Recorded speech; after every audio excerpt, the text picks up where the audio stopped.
দেখুন, আমাদের 2018-তে ভারতীয় জনতা পার্টির নেতৃত্বে সরকার আসার আমরা ত্রিপুরা রাজ্যে সরকার পরিবর্তন হয়েছে। ভারতীয় জনতা পার্টির নেতৃত্বে সরকার পরিচালিত হয়েছে। 2023-এও দ্বিতীয়বারের মতো সরকার এখানে আমরা ভারতীয় জনতা পার্টির নেতৃত্বে সরকার পরিচালিত হচ্ছে।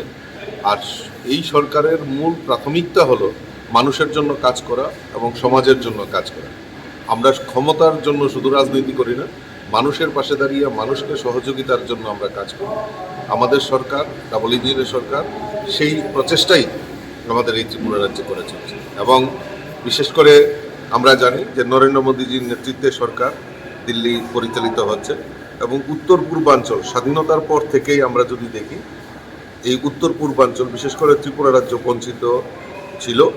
নরেন্দ্র মোদীজি 2014-তে প্রধানমন্ত্রী হওয়ার পর ওনার যে প্রাথমিকতা সেটা হলো উত্তর পূর্বাঞ্চলকে উন্নয়ন করা, উত্তর পূর্বাঞ্চলকে ভারতবর্ষের মানচিত্রে সমস্ত জায়গায় নাম্বার 1-এ নিয়ে যাওয়ার সেই প্রচেষ্টা নরেন্দ্র মোদীজি করেছেন।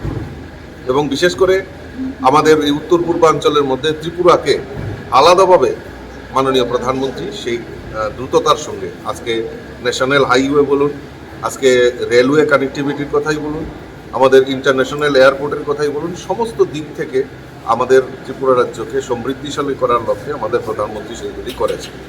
এবং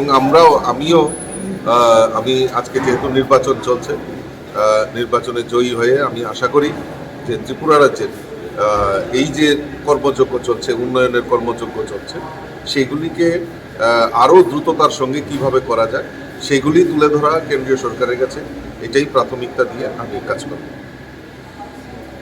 100% জয় রাজ্যসভার আমাদের মনোনীত প্রার্থী ভারতীয় জনতা পার্টির পক্ষ থেকে আমাদের জেলার ভট্টাচার্যকে আমাদের 47টা ভোট, 47 ভোট টোটাল, মানে বিজেপি, তীব্রামথা এবং আইপিএফটি টোটাল 47 ভোটেই আমাদের রাজীব ভট্টাচার্যের পক্ষে পড়বে, অর্থাৎ আমাদের ভারতীয় জনতা পার্টির পক্ষে হবে নিশ্চিত জয়, এর মধ্যে আর কোনো প্রশ্ন নেই।